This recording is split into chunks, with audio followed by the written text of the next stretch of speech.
Oi, a fim de narrar uma campanha de RPG totalmente baseada em mortos-vivos, zumbis, vampiros, né, múmias ou o que mais passar pela sua cabeça, e está a fim de dicas e orientações para fazer isso utilizando o sistema 3DT Alpha, pois fica aqui que depois da vinheta é exatamente sobre isso que nós vamos falar, os mortos-vivos para 3DT Alpha. Eu já volto, hein?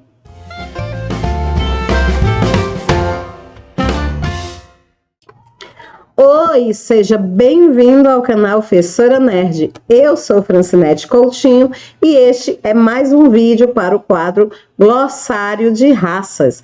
Nesse quadro eu falo a respeito das famosas vantagens únicas para 3DT Alpha, aquelas vantagens que são utilizadas para dar vida às raças variadas que existem nesse sistema. Esse não é o primeiro vídeo, nós já falamos a respeito das raças vivas, né? Humanos, elfos, goblins, orques, ogros e muito mais. Falamos também a respeito dos construtos, né? Os construtos, nós falamos bastante sobre eles, ciborgues, androides, enfim. E hoje nós vamos iniciar falando a respeito dos mortos-vivos. Se você está interessado, fica aqui então, que depois da vinheta nós vamos falar a respeito dos mortos-vivos. Eu já volto, hein? Oi, gente, se você caiu aqui de paraquedas e não sabe ainda do que é que eu estou falando de RPG, Roleplay Game, jogo de interpretação de papéis. E se você não sabe o que é RPG, dá uma olhadinha no link que eu deixei aqui no card, tá bom? Que é para minha playlist RPG para iniciantes. Lá eu explico nos mínimos detalhes tudo que você precisa saber. E quem sabe você não sai de lá querendo conhecer um grupo, né, e querendo jogar RPG. Tenho certeza que é uma experiência que você não vai esquecer. Então vai lá, nem que seja por curiosidade, tá? Mas se você não caiu de paraquedas e estava aqui realmente ansioso para ver como trabalhar com mortos-vivos em 3DT Alpha, aperta o cinto que nós vamos começar. Nós vamos iniciar, pessoal, com uma visão geral dos mortos-vivos. Eu vou falar as principais características, aquelas que são comuns a todos eles, assim como eu fiz com os construtos, né? Depois eu vou esmiuçar um por um cada uma das vantagens únicas que tem no manual 3DT Alpha, acrescentando as minhas observações, comparando com a cultura pop e o que mais, tá? Eu tiver para oferecer para vocês a respeito dos mortos-vivos para esse sistema incrível, né? Então vamos iniciar com a nossa visão geral sobre mortos-vivos. Bom, pessoal, primeira coisa que a gente tem que observar, né, é que eles não estão vivos, né? Eles morreram e eles não chegaram ao alcançar o descanso eterno, ou seja, alguma coisa manteve eles presos aqui no nosso mundo, tá certo? Então, basicamente, mortos-vivos são isso, são seres que morreram por algum motivo e que deveriam ter entrado no descanso eterno, mas que foram detidos por algum motivo. E normalmente isso acontece por quê, gente? Isso acontece por magia, né? Ou pode acontecer por maldições, pode acontecer também por efeito de algum vírus, alguma bactéria, né? Como, por exemplo, no caso de The Walking Dead, no caso, né, dos grandes séries e filmes de apocalipse zumbi, dos jogos, né, como Resident Evil. Neles a gente tem casos de seres humanos virando zumbis, morrendo e voltando à vida, se é que se pode chamar, né, aquela forma de vida, mas são mortos-vivos com certeza, ou seja, são seres que morreram, mas não permaneceram mortos e nem foram para o descanso eterno. Por algum motivo eles ficaram presos aqui no nosso mundo, tá? E os mortos-vivos, eles costumam ter, todos eles, algumas características comuns, como eu já falei. A primeira deles é a imunidade. Uma vez que eles estão mortos, eles não são mais obrigados, eles não sentem mais necessidade de fazer as coisas que eles faziam quando eles eram vivos. Por exemplo, eles não têm mais necessidade de comer, beber ou dormir. Eles também são imunes aos venenos, doenças e magias que afetam a mente, tá? Geralmente aquelas de magia, né, da escola elementar espírito e qualquer outras magias que funcionem com criaturas vivas, não vão causar nenhum efeito sobre eles, porque, como a gente já falou antes, eles não estão mais vivos. Contudo, eles ainda podem ser afetados por magias como controle ou qualquer magia, né, relacionada a esse conjunto de mortos-vivos, né, magias que são utilizadas contra, né, mortos-vivos, né, são apropriadas para serem usadas também sobre eles.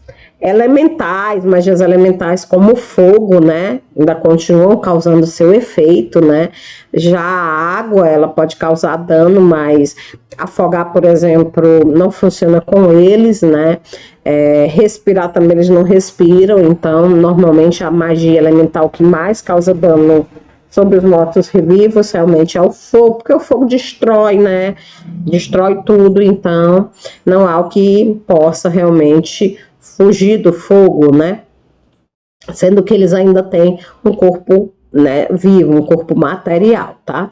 Outra coisa, a grande maioria dos mortos-vivos, ela possui infravisão, ou seja, ela possui a habilidade de enxergar no escuro, tá? É incrível como isso acontece, tá bom?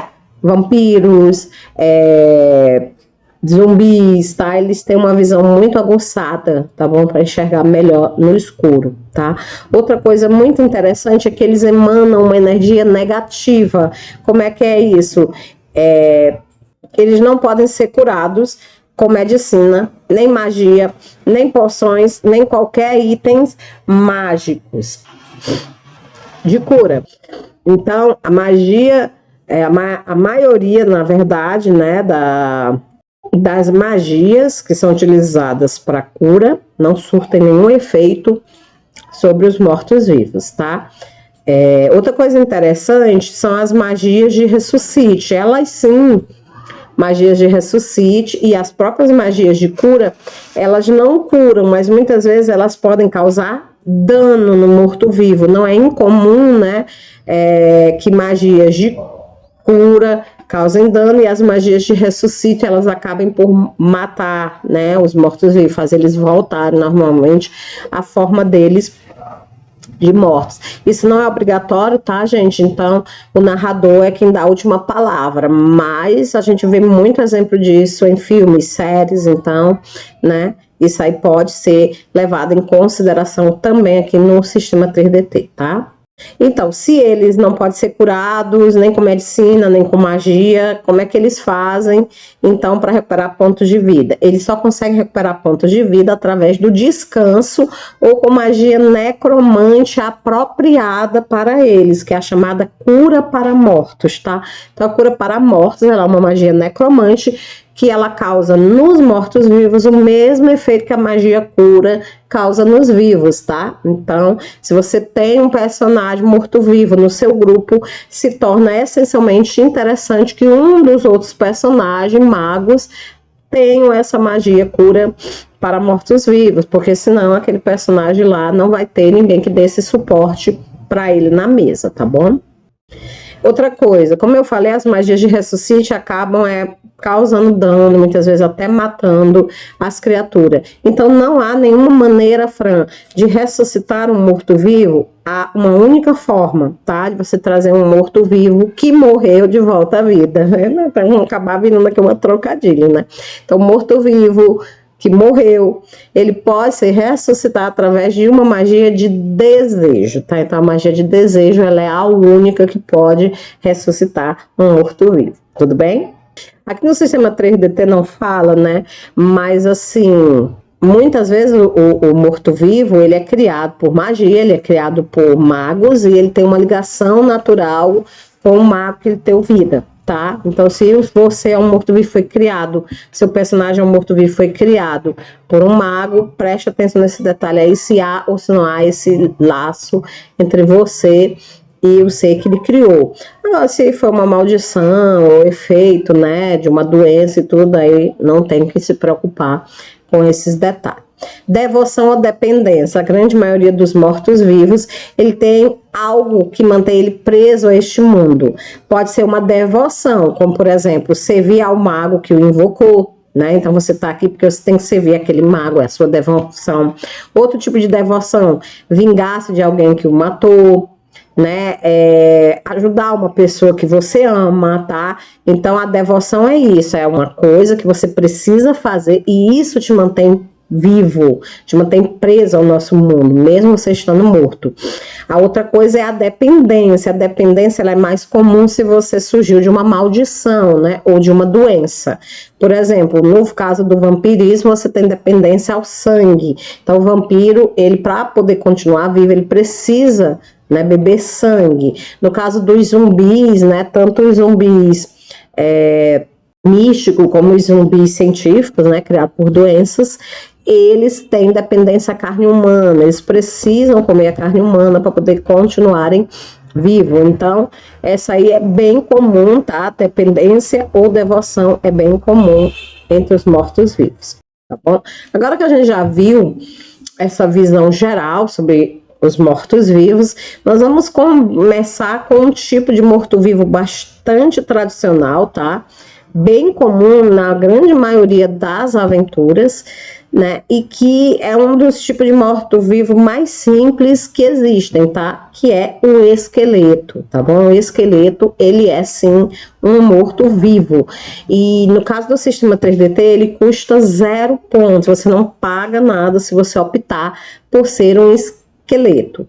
E você deve lembrar que os esqueletos, eles são simples amontoados de ossos que andam e lutam, né? Alguns deles podem, dependendo da situação, ter ou não ter consciência, né? Você vê aquele episódio do desenho Caverna do Dragão, né? Que tem um guerreiro que ele foi amaldiçoado, ele foi transformado num esqueleto e embora ele fosse uma junção de vários ossos, capaz de andar e lutar, ele também tinha consciência, ele também, né, tinha as lembranças do tempo que ele era humano. Então o esqueleto, embora a grande maioria seja inconsciente, apenas ossos que se movem e obedecem, né, a magia criada por um mago, você pode sim ser um esqueleto com consciência própria, um esqueleto amaldiçoado, né? Talvez aí nesse caso, eu não sei, o sistema que não fala, mas o narrador, se quiser, ele pode inclusive cobrar um ponto extra, né? Aí você paga 1 ponto e você passa a ser um esqueleto consciente. Isso seria uma forma de tornar mais justo, porque, gente, o esqueleto ele já tem um bocado de invulnerabilidade legal, né? E se ele for consciente, né? For um PC, ele tem que ser consciente, claro, não dá para se fazer um PC inconsciente, não, um PC controlado pelo narrador não é PC, é um NPC. Então, se você quer jogar com um esqueleto, você vai ter que ter um esqueleto consciente, e esse esqueleto ele já ganhou um monte de vulnerabilidade, como a gente vai ver aqui. Então, se ele ainda por cima vai ser consciente, eu acho bem justo que, se eu quiser, o narrador cobre, né, um pouquinho a mais por isso. Ele também pode ser utilizado como um aliado, né? Então você é um jogador consciente e você tem um esqueleto que sempre anda com você. Pode inclusive ser um esqueleto de um familiar seu que te protege. Você é um mago e trouxe ele de volta para te proteger, né? Enfim. Usa aí a tua imaginação para criar o background, usa aí a tua imaginação para criar o personagem, tá? Então eles costumam ser invocados por magos, necromantes e às vezes até por clérigos, só que isso é considerado um ato criminoso e maligno na maioria das culturas, tá? Então, na maioria das culturas, né, você usar magia para criar esqueleto não é visto com bons olhos, mas eles costumam serem criados para atuar principalmente como guardas e soldados, né? Alguns poucos, né, como a gente viu aqui, pode ter vantagem própria, intelecto e podem inclusive equipar-se com armas e armaduras pesadas, né? Podem se acabar se tornando guerreiros temíveis, né? Poderosos, heróis e vilões ainda piores. Então vamos lá, as principais vantagens que tem o kit de esqueleto. Primeiro, invulnerabilidade ao frio. É isso mesmo, os esqueletos eles não sentem frio. Então, se precisar entrar no local congelado, né, ou passear pelo polo norte ou sul, os esqueletos seriam, né, as criaturas ideais, tá? Porque eles não sentem frio, tá bom? Também eles têm armadura extra contra corte e perfuração. Isso porque eles não têm carne, né, para cortar nem para perfurar. Então é muito difícil cortar osso, é muito difícil perfurar o osso. Não é impossível, e é por isso que eles têm armadura extra e não invulnerabilidade, tá bom? A devoção, né, como a gente falou, né, que normalmente é seguir as ordens do ser invocado, tá? Eles também costumam ter em culto, na sua grande maioria, quase todos eles, né, são silenciosos, não falam, tá? Com aquela exceção que eu falei para você, né? Que são aqueles que poderia ter, né, consciência própria. Aí, nesse caso, você tem que recomprar esta desvantagem, tá? Em culto, você pode recomprar, se caso você optar por ser um esqueleto inteligente. E eles são monstruosos, isso porque um esqueleto, né, ele nunca vai poder se passar por um ser humano, né? Mesmo que ele esteja disfarçado, vai ser muito complicado, tá? Então, eles têm monstruosos também como uma das suas desvantagens. Então, veja, gente, que é um bocado de vantagens e desvantagens, né, para uma criatura que custa 0 pontos. E isso aí, né, vai já dar... Imagine aí, você já começar sendo vulnerável a frio, a ter uma armadura extra contra corte, perfuração, né? Então, acho assim que vale muito a pena você tentar negociar com o seu narrador para jogar de esqueleto ou com um esqueleto como aliado. Então é isso aí, pessoal. Espero que vocês tenham gostado do nosso vídeo de introdução aos mortos-vivos. Nos próximos vídeos nós vamos falar sobre os fantasmas, as múmias, nós vamos falar sobre os vampiros, tá? E vamos falar também sobre os zumbis, né? Que são os queridinhos, o vampiro e os zumbis, eles são os queridinhos do mundo de fantasia quando se trata de mortos-vivos. Então vamos fazer um vídeo para cada um deles. Espero contar com a sua presença aqui no próximo vídeo. Se você gostou desse vídeo, coloca aqui embaixo a sua opinião. Se tem alguma coisa que você queria acrescentar sobre essas criaturas neste cenário, fala aqui também. Não se esqueça que você não é obrigado a jogar neste cenário, você pode utilizar esses conhecimentos que eu passei aqui para você e adaptar para o seu cenário próprio ou para o cenário que você estiver jogando, tá bom? E não se esqueça, se você vai jogar, né, com um esqueleto, é bastante interessante colocar ele na posição de atacante, para que ele possa ir lá na frente, já que ele tem essas imunidades aí tudinho, né? Ele vai ser muito bom na frente, atacando e causando dano e protegendo o restante do grupo. No mais, é isso aí, pessoal. Muito obrigada pelo carinho, muito obrigada por terem ficado aqui comigo até o final desse vídeo. Se é o seu primeiro vídeo, se inscreve, ativa o sininho, compartilha esse vídeo nas redes sociais, me dá esse apoio aí para eu continuar com o meu trabalho, tá? E não deixa de comentar aqui embaixo, de me seguir no Face, tá? No Instagram, tá lá na descrição, tá bom? Para você me seguir, vai visitar o meu blog, tá bom? Eu tenho 2 blogs, eu tenho o Professora Nerd e eu tenho um blog Histórias para passar o tempo, onde eu falo a respeito de livros, tá? De histórias de livros, histórias de quadrinhos, vai lá visitar. E no mais, é isso aí, gente. Muito obrigado. Fiquem com Deus. Até o nosso próximo encontro. Tchau!